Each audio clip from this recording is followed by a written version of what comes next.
동지 팥죽. 팥죽하면 제일 먼저 떠오르는 얼굴, 그건 어머님이시다. 지금도 여전히 팥죽을 참 좋아한다. 어머님께선 팥죽을 다양하게 조리하셨다. 어느 날은 죽으로, 어느 날은 홍두깨를 이용하여 팥 칼국수를 끓여주셨다. 그건 내 짧은 입 때문이었을 거다. 늦둥이 입에 맞는 거면 뭐든 먹이고픈 간절함, 그런 마음이셨을 텐데. 예술의 전당 앞에 유명한 식당이 있다. 콩요리 전문점으로 초당 두부에서부터 먹거리가 다양하다. 이 집에 팥으로 한 요리도 있다. 죽과 칼국수. 그런데 정말 미안한 얘기지만 속이 편하지는 않다. 반면 광장시장에서 먹는 팥죽은 편안함이 있다. 물론 어머님의 맛은 아니지만 팥죽이란 것이 다른 맛을 낼 수는 없다. 팥 앙금에 찹쌀을 넣어 끓여주는 것이고 설탕이나 소금으로 간을 하는 것이니. 그런데 미세한 차이를 읽어내면 아마도 정이란 양념이 더하여졌기 때문이리라. 네이버 메인 페이지가 팥죽으로 장식되었다. 순간으로 전해지는 감정들. 광장시장 실크 나염집에 들러 작품을 맡기고 나오다 순간으로 팥죽 냄새를 읽어낸 거다. 예전 엄마 손을 잡고 시장에 가면 팥죽집이 있었고 내 눈길은 거기에 머물렀었다. 걸음을 걷는데도 내 눈은 거기에 머물러 있으니 어머님께선 달랑 팥죽 한 그릇을 주문하시곤 따뜻할 때 어서 먹으라 재촉을 하셨다. 아껴만 먹고픈 꼬마의 마음, 따뜻할 때 어서 먹으라는 엄마의 마음이 교차된다. 미안해진 꼬마는 엄마도 먹으라 권하지만 전혀 그럴 의사가 없으시다. 핑계는 배가 부르시다는 것.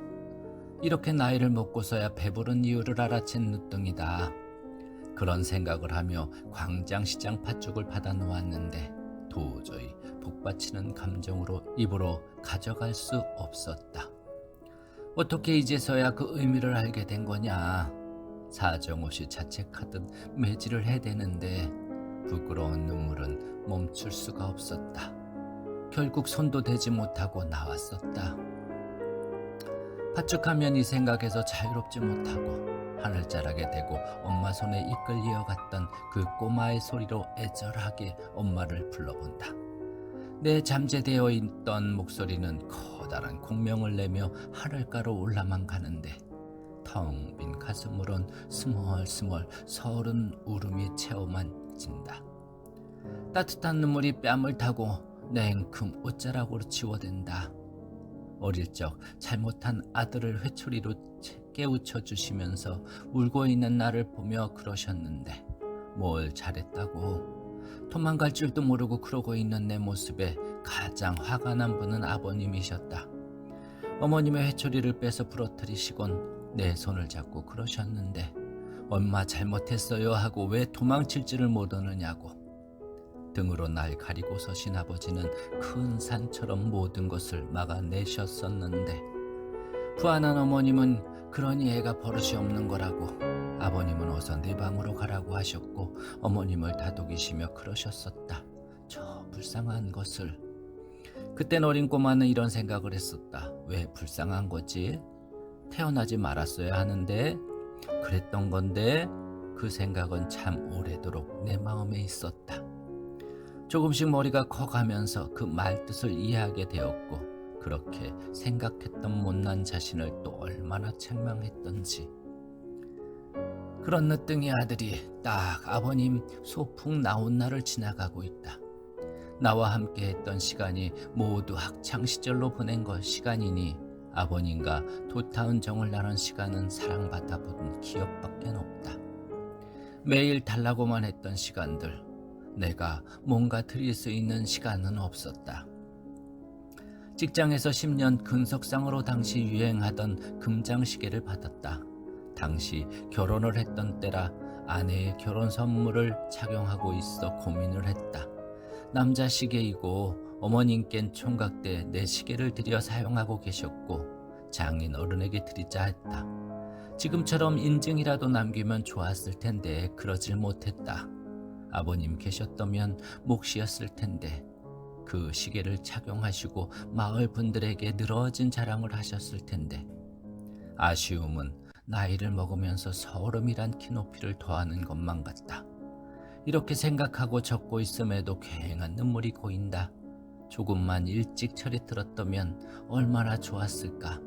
씩씩하고 활동적인 모습을 보여드렸으면 저 불쌍한 것을 그런 마음에선 편안하셨을 텐데. 그리 잘하지도 못한 공부, 그저 열심히 학교는 다녀 개근상은 탔지만 공부로는 자랑을 못 만들어 드렸지만 그런 근면은 모두 아버님의 유전자인 것만 같다. 내가 팥죽을 먹으며 이런 생각 속에 있다는 것 가족 아무도 모를 것이다. 그 또한 말로 표현한다고 해도 가슴으로 느껴지지 않는 일 텐데. 그리고 가만 생각해보니 내 어릴 적 지금 이 생각들은 모두 동화였구나 한다. 허구가 아닌 실제 존재했던 순간들의 감동겨운 이야기들. 그렇기에 괭한 눈물을 머금게도 되고 가끔은 복받치는 서름도 만나게 되는. 요즘 친구들 손자 얘기에 가만 눈을 돌려본다. 환경만 다를 뿐 동화는 끊임없이 이어지겠다. 내 때와 엄연히 다른 환경을 살고 있는데 그걸 순수함이란 잣대를 들이대었던 서툰 고백을 만난다. 천질들과 대화하면 어릴 적 딱 그만큼의 나를 만난다. 자신이 함부로 해도 될 대상으로 엄마 아빠가 있고 나머지 세상은 두려운 곳이 된다. 그런 환경이 넓혀지고 익숙해지면서 사회적 성숙을 가지는 것이고 보면 사회는 모두 교육하는 분들이 되어야 이상적인 나라가 될 터다. 나는 아직 도착하지 않았다는 일본 여행 소설이 있다. 이 작가가 권두에 이렇게 적었다. 세상은 모두 교육하는 곳이라고. 깜짝 놀랐었다. 내가 세상에서 가장 행복한 학교를 생각하고 이렇게 적었었는데 여러 작가들의 책을 읽다 보면 이런 경험을 하게 된다. 나와 동일한 시선을 가진 사람이 세상에 존재하는구나 하고. 누군가 팥죽을 생각하며 나와 같은 환경을 가진 이가 있다면 서로 이것 한 가지만으로 특별한 마음이 들 것만 같다. 인연은 그런 건가 보다. 전혀 닮은 구석이 없는 듯한데 뭔가 한 가지만으로도 충분한.